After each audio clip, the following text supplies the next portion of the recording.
Саламатсыздарбы? 7 каналдын оосунда бүгүн жетүүн деген программа өтүп бараткан аптанын негизги окуяларын талдаганга аракет кылабыз. Бизде конокто Чыңгыз Айдарбеков, Жогорку Кеңештин депутаты, мурдагы тышкы иштер министри. Рахмат сизге. Иши бүгүн убакытта алып келгениңиз үчүн. Өтүп бараткан аптадагы жаңылыктарды мен 4 топко бөлүп алдым, кыска-кыска 7-8ден кылып. Биринчи топтогу жаңылыктарды мен окуп көрөйүн. Кече жана бүгүн Бишкекте 3-чү элдик курултай болуп өттү. Ага өлкөнүн ар башка аймагынан жана чет мамлекеттердеги диаспоралардан тандалган 700 делегат катышты ишине. Курултай учурунда мыйзам долбоорлорун демилгей ала турган жумуш тобу түзүлдү. Ал даярдаган долбоорлор Жогорку Кеңешке сунушталмай болду. Президент Садыр Жапаров 20 декабрда элдик курултайда кичи жана орто бизнестин ички дүң өндүрүмдөгү үлүшүн азыркы 40%дан 50%га чейин көтөрүүгө жана банктарды жөн гана насыя берүүчү эмес инвестор болууга чакырды. 19 декабрда президент Жапаров улуттук дем дүйнөлүк бийиктик деп аталган оңгу жолго кол койду. Аны иштеп чыккан авторлордун айтымында бул доктрина узак мөөнөттүү идеология жана стратегия боло алат. Ушул жаңылыктардын негизгиси элдик курултайго кандай дейсиз? Биринчи иретте чакырганыңыз үчүн чоң рахмат.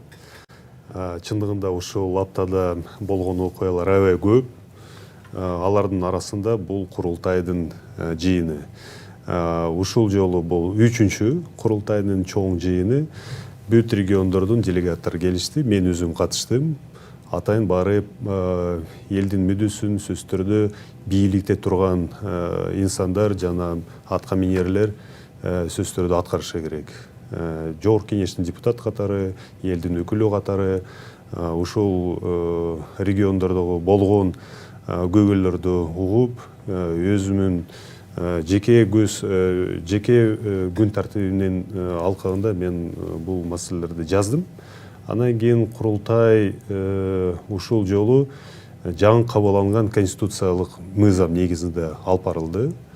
Жаңы ушул төрагасы шайланды.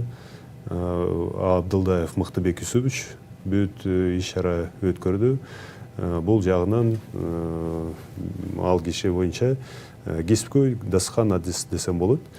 Анан кийин сиз азыр окудуңуз мыйзамдардын демилгечилердин катары азыр тиешелүү сунуш киргизилет. Бул жагынан Жогорку Кеңешке тиешелүү мыйзамга өзгөрүүлөрдү алып келсе, ушул курултайга тиешелүү ыйгарымдыктарын берилсин деп. Биз кесиптештерибиз менен отуруп талкуулашыбыз керек. Бирок бир нерсени мен айткым келет. Мыйзамдардын демилгечилер катары биякта катышып аткан топтор, элдин өкүлдөрү, тиешелүү мамлекеттик органдар, эгер да кошумча курултайдын атынан ушундай демилгеси менен бул институт чыкса, эч кандай өтө чоң олуттуу көйгөй мен көрүп атам биякта. Сунуш катары киришсин, мыйзамдардын долбоорлорун баары бир Жогорку Кеңеште ушул аянтчада коомдук талкуулоонун алкагында бүт мыйзамдар каралат. Андан кийин депутаттар алар сөз түрдө ушул тармакта иштеп аткан өкүлдөр менен акылдашат, мамлекеттик органдарды чакырат. Ошондуктан бул аябай кенен форматта өзүнчө бөлөк жараян. Көрөбүз, мыйзамды алып келсин, көрөбүз. Биринчи курултайларда кичине анча-мынча эмелер болгон, мындай тирешүү сыяктуу Жогорку Кеңеш менен. Жогорку Кеңеш менен, жалаң Жогорку Кеңеш менен эмес. Ар кандай ведомстволорго тиешелүү сунуштар бар болгон. Ушул мисалы жергиликтүү кеңештердин ыйгарымдыктарын курултайга бериш керек деп ушундай демилге болгон. Жогорку Кеңештин өкүлчүлүктүн ыйгарымдыктарын кандайдыр бир бөлүгү менен бериш керек деп өкмөттүн маселелери ошол жакта бар эле. Анан кийин жогорку кеңештин жетекчилиги ушул курултайга барып отчет бериш керек, алар кабыл алышы керек деп ушундай сунуштар бар эле. Бул баса айтканда нормалдуу жараян ушул алып барып аткан сүйлөшүүлөрдүн алкагында андан кийин 7 жолу өлчөдүп, 1 жолу кесилди. Азыр менимче кабыл алынган конституциялык мыйзамдын алкагында курултай өзүнүн орду тапты. Консультациялык орган катары жергиликтүү бийлик, бул жергиликтүү кеңештер бул делегаттарды дайындайт, аныктайт. Андан кийин бул делегаттар келгенде өздөрүнүн ошол жакта болгон көйгөйлөрдү жеткирүүгө аракет кылышат. Бирок ошону менен бирге бир нерсени айткым келет. Куд ушундай эле маселелерди сөзсүз түрдө эгер чыкса, эгер эл кайрылса, депутаттар комитеттерде жеткиришет же жалпы жыйында сөз сүйлөйт. Ошол эле курултай айткандарды жөнөкөй коомдун өкүлдөрү айтып, маселе көтөрсө, сөзсүз түрдө себеби жогорку кеңеш бул биринчи иретте элдин жана аткаруу бийликтин ортосунда мындай көпүрөнүн ыйгарым уктарын алып барып атат десек болот. Өкүлчүлүк катары жана шайланган депутаттар катары көзөмөл функцияны алып барып атканда алар ушул функцияны алып барып атат. Бирок курултайдын кандайдыр бир ролу бар ушул жерде. Орун тапты дейли. Консультациялык орган катары орунду тапты десек болот. Экинчи топко өтсөк, жаңылыктардын экинчи тобуна. 17 декабрда министрлер кабинетинин төрагасы Акылбек Жапаров күтүүсүздөн кызматынан кетти. Эртеси анын ордуна Адыл Касымалиев дайындалды. Президент Садыр Жапаров болсо өзгөрүүлөрдү салык кызматындагы кемчиликтер менен байланыштырды. Салык кызматынын жаңы төрагасы болуп 18 декабрда анын эртеси Алмамбет Шыкмаматов дайындалды. Анткени мурдагы жетекчилер камакка алынгандан кийин төраганын милдетин 7 декабрдан бери аткарып келген Кыдырбек Кыдыров дагы таза эмес деп айтылды. Президент Жапаровдун айтымында ички дүң өндүрүм 20 жылы 639 миллиард сом болсо, быйыл 1,5 триллион болору күтүлүүдө. Мамлекеттик бюджет 2020 жылы 247 миллиард сом болсо, быйыл 687 миллиардка жетет. 17 декабрда опера жана балет театрында журналисттерге президенттик мейкин сыйлыгы тапшырылды. 10 номинациядагы 10 журналист 1 миллион сомдон алды президенттин колунан. 16 декабрда өлкөнүн 90 мыкты студентине 60 000 сомдук президенттик стипендия берилди. Ушулардын ичинен өкмөттүн алмашканын айтсак болот го. Кабинеттер, министрлер кабинетинин жетекчисинин.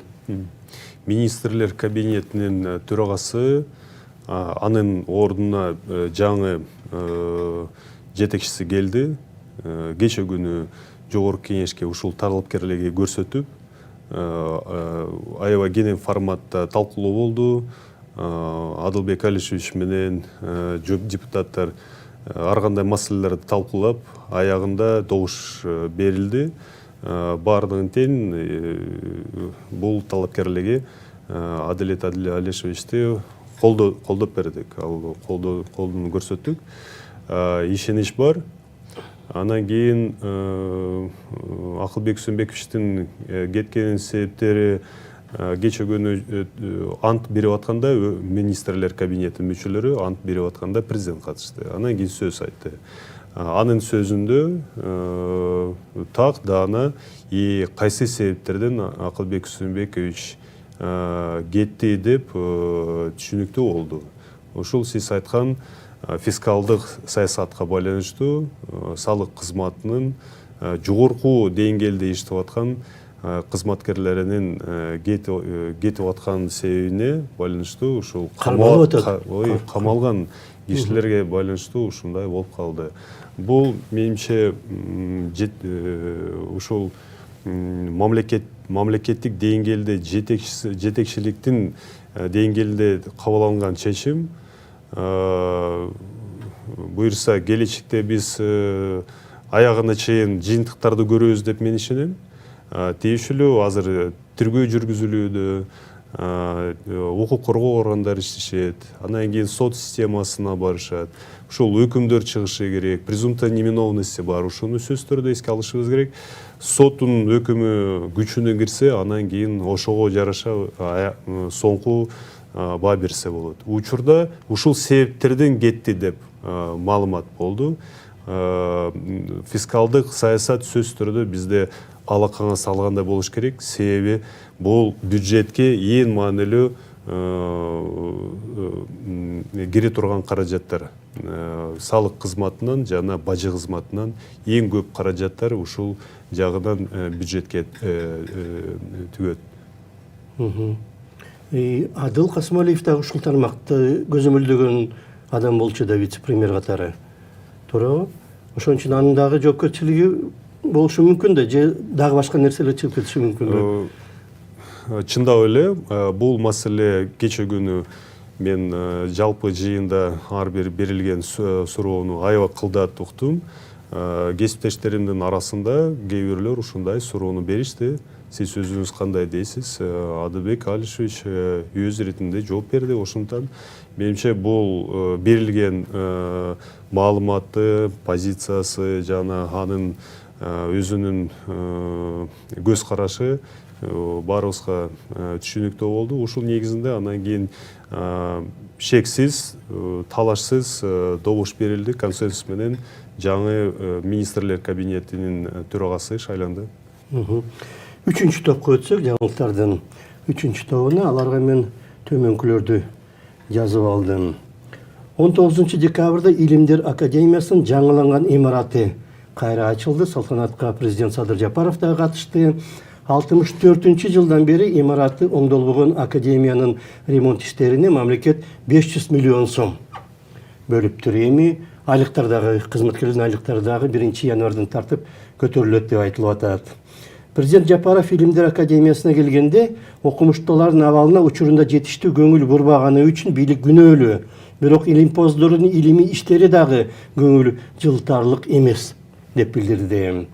Жогорку кеңештин спикери Нурлан Шакиев 20 декабрда элдик курултайда чыгып сүйлөп, эмдиги жылы билим берүү министрлиги экиге бөлүнүп, жогорку билим менен илим жана агартуу деген эки министрликке бөлүнөт деп билдирди. Көптөн бери айтылып келген сунуш. Президенттин басма сөз катчысы Аскат Алагөзов 18 декабрда билдиргенге караганда Шумкар ишканасы кытайлык Шахман оор жүк ташуучу машинелерин чогултуп чыгара баштады. Алар азыр сыноодон өтүүдө. Ушулардын ичинен Илимдер Академиясы канча жылдан бери, мына 70 жылдан бери оңдолуптур да имараты. Ооба, туура айтып атасыз. Чын айтканда 33 соңку жыл ичинде болгон нерсе. Биринчи жолу ушундай мамлекет тарабынан илим тармагына конкреттүү иш жүзүндө көрсөтүлгөн жардамы. Ушул илим тармагына мамлекет көңүл бурбаса, бул мамлекет эч качан өнүкпөйт. Бул менин принципиалдуу көз карашым. Биринчи иретте мамлекет билимге басым кылышы керек, жаштарга билим бериши керек, илим сөзсүз түрдө автомат түрдө бул пакет менен кетиши керек. Себеби жер жүзүндө өнүккөн мамлекеттер эмнеге өнүккөн мамлекеттерге ушундай жетишкендиктерге ээ болушту? Себеби өз убагында ушундай сыяктуу кичинекей түшүнүктүү кадамдардан биринчи баскычтарды жана кадамдарды жасай башташты. Бул Жапония, бул Республика Корея, бул Сингапур, Кытай, Малайзия, батыш өлкөлөр, Америка. Ошондон биякта велосипедди таппай, жаңы механизмдерди иштеп чыкпай, биз мындай сыяктуу болгон практиканы эске алып, тажрыйбаны алып, өзүбүздүн мамлекеттик органдардын ишмердүүлүгүндө ишке ашырышыбыз керек. Билимге азыр сөзсүз түрдө биз басым кылышыбыз керек. Жаштарыбызга жашы белес коомубузда, калкыбызда 60%-дан ашык бул жаштар түзөт. жаштарга азыр мисалы бүгүн азыр көңүл бурбасак эртең мамлекетибиздин элибиздин тагдыры кандай болот, аябай чоң маселе жаратат. Ошондуктан азыр билим берүү системасы соңку 32 жыл ичинде эгемендүүлүккө ээ болуп, ошондон баштап эч ким терең реформаларды жасачу эмес. Баса айтканда былтыр Жогорку Кеңеш менимче аябай маанилүү өзөктүү тарыхта болбогон жаңы мыйзамды кабыл алды. Бул билим берүү жөнүндө жаңы мыйзам кабыл алынды. Буга чейин 5 мыйзам болгон. Башалман чын айтканда болгон. Паракорлуктун системасы аябай калыптанып, бул жерде өнүгүү болбойт, тескерисинче артка тарткан система болгон, түтүн болгон. Ушул жаңы түтүндү түзүш үчүн биздин фракциябыз, мен мисалы демилгенчилердин бири болгонмун. Ушул мыйзамдын үстүнө 2,5 жыл биз иштегенбиз. 2,5 жыл ичинде иштеп, адистер менен отуруп, ушул тармакта иштеп аткан өкүлдөр менен отурганбыз, сүйлөшкөнбүз. Билим берүү министрлигинин ушул системада иштеп аткан кызматкерлерин чакырып, алар менен акылдашканбыз. 2,5 жыл ичинде ушундай талкуулоо болду. Аягында менимче прогрессивдүү мыйзамды чыгардык. Мен биринчи ирет ушул жерде кесиптештериме жана тийиштүү ведомстволордун өкүлдөрүнө ыраазычылыгымды билдирип кетким келет. Ушул жараянда катышып аткан адистерге деле мен ыраазычылыгымды билдирип кетким келет. Себеби жакшы прогрессивдүү кадамды жасадык. Бирок мыйзамдар эч качан мында универсалдуу, оптималдуу болбойт. Себеби жашообузда, тиричиликте ар кандай маселелер жаңы тудурат, пайда болот. Ошону эске алып, сөзсүз түрдө мыйзамдарда чагылдырыш керек. Жаңы прогрессивдүү нерселерди киргизип коюш керек. Ошондуктан биз ушул мыйзам негизинде азыр талдоону жасап атабыз.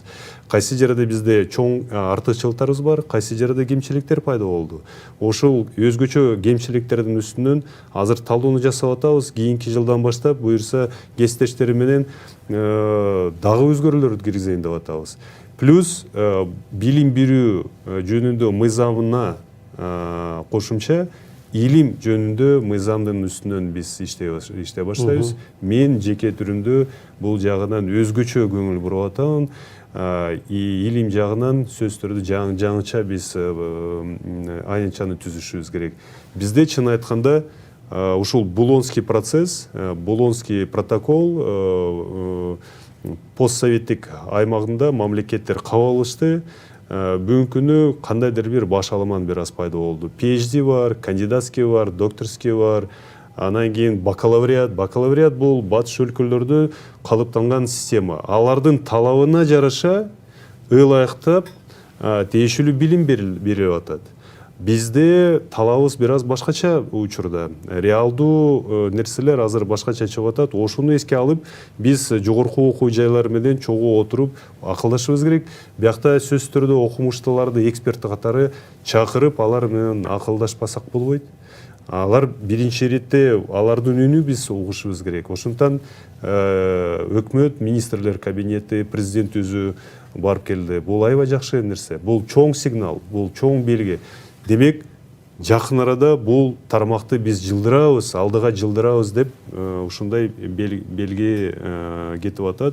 Жана ушундай сыяктуу нерсе катары, сигнал катары мен өзүм жеке түрүндө кабыл алып атамын. Мына биринчи президент Аскар Акаев, өзү академик, окумуштуу, Илимдер академиясынын президенти болгон. Бирок 15 жылдын ичинде 15 жыл президент болду, илимге такыр көңүл бурулбай калган. Ошонун кезинде. А мына акыркы бийлик, жанагы президенттик кеңешмени дал ошол Илимдер академиясында өткөрүп атпайбы, эмесин көтөрүп, авторитетин көтөрүп, илимдин. Ошо илим мекемесинин авторитетин көтөрүп, ошол жакта болбоду жанагы кеңешме конституция боюнча. Бул дагы өзүнчө бир белги да.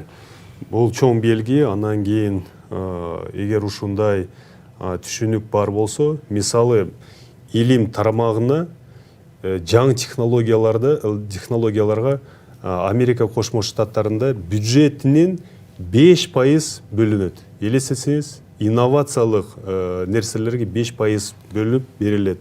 Бұл аябай чоң бөлім. Ошондуктан бұл мамлекет өнүгүп атат. Бізде 1%-ға жетпейді екен. Бізде жетпейді, бұл өте өкүнүчтүү. Бирок азыр биринчи кадам жасалды. Бұл аябай жакшы белги. Жаштарыбыз үчүн, окумуштууларыбыз үчүн аябай маанилүү окуя болуп калды десем болот.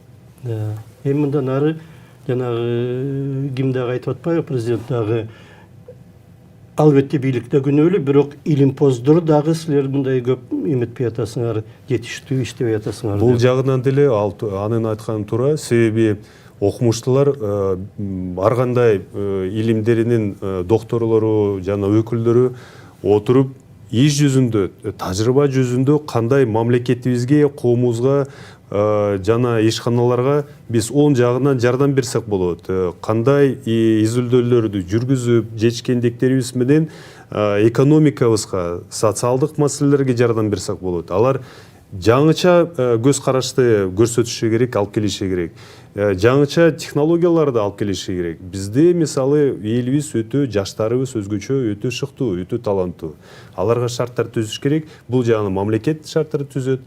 Бирок илим жагынан, сунуштар жагынан, изилдөөлөр жагынан ушул окумуштуулар өздөрү активдүү позицияны кармаша керек, жана чыгыша керек менимче.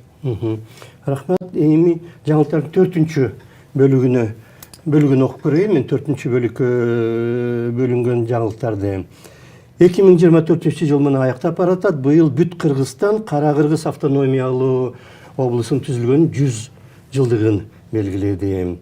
19 декабрда Жогорку Кеңеш жала жабуу тууралуу мыйзамды кабыл алды. Маалымат каражаттарында же интернетте кимдир бирөө башкага жала жапса жана ал жала экени далилденсе, жеке адамдар 20 000, уюмдар 65 000 сомго чейин айып төлөп калышы мүмкүн. 19 декабрда Европарламент Кыргызстандагы адам укуктарынын абалын талкуулап, 13 ноябрда камакка алынган Темирлан Султанбековду бошотууга чакырды. Кыргыз Тышкы иштер министрлиги ошол эле күнү Европарламенттин резолюциясын эгемен мамлекеттин ички иштерине одоно кийлигишүү деп сыпаттады. Эне жана баланы коргоо борборунун онкология бөлүмүнүн башчысы Султан Станбековдун 18 декабрда билдиргенине караганда, Кыргызстанда алгачкы жолу сөөк чучугун алмаштыруу боюнча операция жасалды. Бул абдан чоң нерсе деп ойлойм мен. Депутат Сүйүнбек Өмүрзаков сунуштаган жана милиция кызматкерлерин видеого тартууга тыюу салган мыйзам долбоорун Жогорку Кеңеш 19 декабрда четке какты. Ушулардын ичинен мына жалпы 100 жылдык жөнүндө айтсак болот го. Бүт жыл бою белгиленип келди. Жазында да, жайында да 31 август, андан кийин дагы күзүндө дагы кандай деп ойлойсуз? Бул чоң окуя.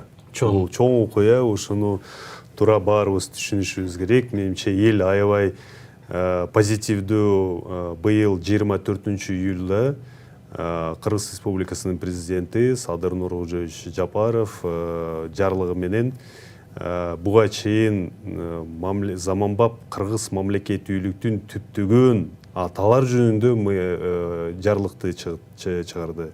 Бул окуяны коомубуз өтө позитивдүү кабыл алды. Чындыгында түптөлүшүндө турган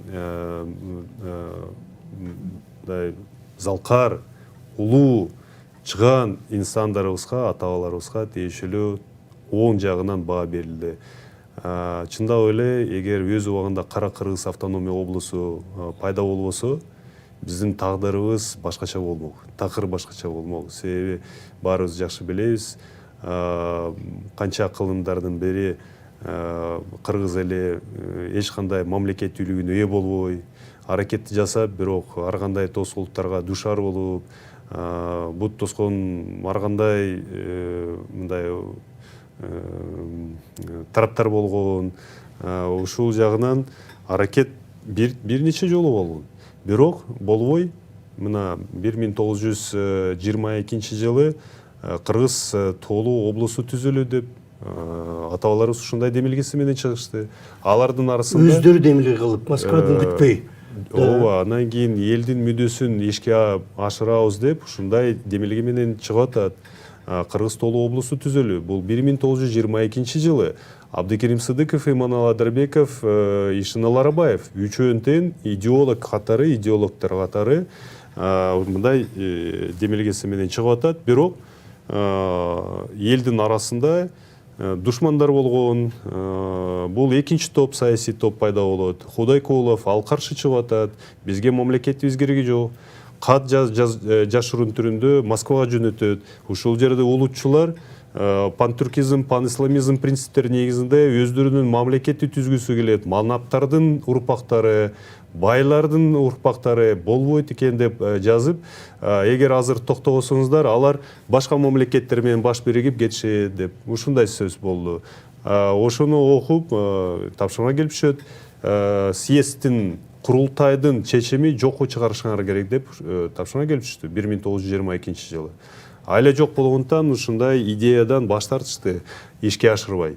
2 жыл ичинде кийинки биздин аталарыбыз кайра сүйлөшүүлөрдү алып барып, ушул аймакта жашап аткан эл менен жана алардын элиталары менен сүйлөшүүлөрдү алып барышат. Жакын арада жашып элесиз, ошол маалда Казакстандын аймагы бул Кыргыз КСР болгон.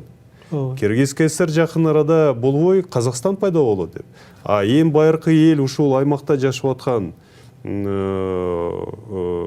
элдин өзүнүн мамлекети болбой биз эмне кылабыз?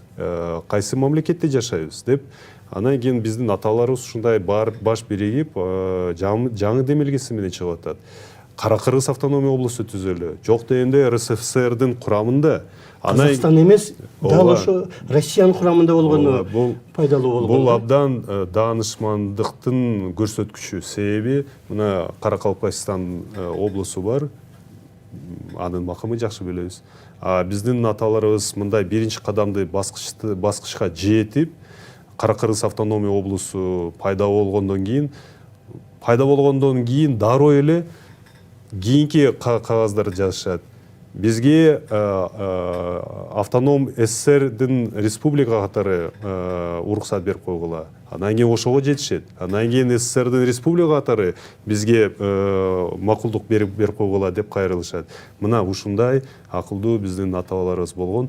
Алардын аткарылган ишине жараша президент туура менимче чечимди кабыл алат. Алар мисалы жеке кызыкчылыктар үчүн эмес, жеке мүлкү үчүн эмес, башка жеке кызыкчылыктар үчүн эмес, элдин мүддөсүн, элдин кызыкчылыктарын ыйык нерсе катары коргоп, жаны аябай, алар мындай сонун эң маанилүү нерселерге жетишти. Кошуналарыбыз бар. Кээ бир мамлекеттерде Кыргыздын элинин бир топ эсе чоңураак элдер жашайт. Өздөрүнүн эгемендүү мамлекетине ээ болбой. Биз баарыбыз жакшы билебиз. Мына биз өзүбүздүн эгемендүү мамлекетибизге ээ болуп, өзүбүздүн ички жана тышкы саясатты алып барып атабыз. Бизде мамлекеттик символикабыз бар. Ошондуктан бул чоң жетишкендик. 5 инсан ушул макымына ээ болду. Бул Иманалы Адарбеков, Абдыкерим Сыдыков, Ишеналы Арабаев, Жусуп Абдрахманов жана Орозбеков. Ушул 5 инсан. Аларга биз терең таазим этишибиз керек, баалашыбыз керек. Бул жаштарыбыз үчүн өрнөк болгон инсандар. Мамлекет үчүн күйгөн инсандар. Чын жүрөгү менен иштеп аткан, эмгек кылган биздин ата-бабаларыбыз. Ошондуктан быйыл аябай маанилүү дата, юбилей, бул 100 жылдык. Ар кандай деңгээлде иш-чаралар өткөрүлдү. Жогорку Кеңеш өзүнүн багытында апрелден баштап бир топ иш-чараларды өткөрдү. Ош мамлекеттик университетинен баштап ири конференцияны уюштуруп, катары менен Бишкекте башка областтарда иш-чараларды биз өткөргөнбүз. Соңку мына 25 октябрда ири салтанаттуу иш-чара болду. Иманалы Адарбеков ушул заманбап кыргыз мамлекеттүүлүгүнүн 100 жылдыгына жана ушул түзүмдүн туңгуч жетекчисинин 140 жылдыгына арналган иш-чаралар өткөрүлдү Иманалы Адарбековдун. Анан кийин Санкт-Петербургдагы Таврический дворецте МПА СНГ менен чогуу биз аябай маанилүү иш-чара өткөрдүк. резолюцияны кабыл алдык. Ушул резолюцияда президентке кайрылуу бар, министрлер кабинетине, жогорку кеңешке аябай көп баргандай сунуштар бар. Ушул аягына чейин ишке ашырылат деп мен терең ишенем. Ошондон аябай маанилүү быйыл окуя. Вакытыбызды аяктап калды. Рахмат сизге. Биз өтүп бараткан аптанын негизги окуяларын талкууладык. Бизде конокто Чыңгыз Айдарбеков болду, жогорку кеңештин депутаты жана мурдагы тышкы иштер министри. Рахмат сизге. Рахмат сизге, чоң рахмат. Ийгиликтер. Саламат болуңуздар. Рахмат.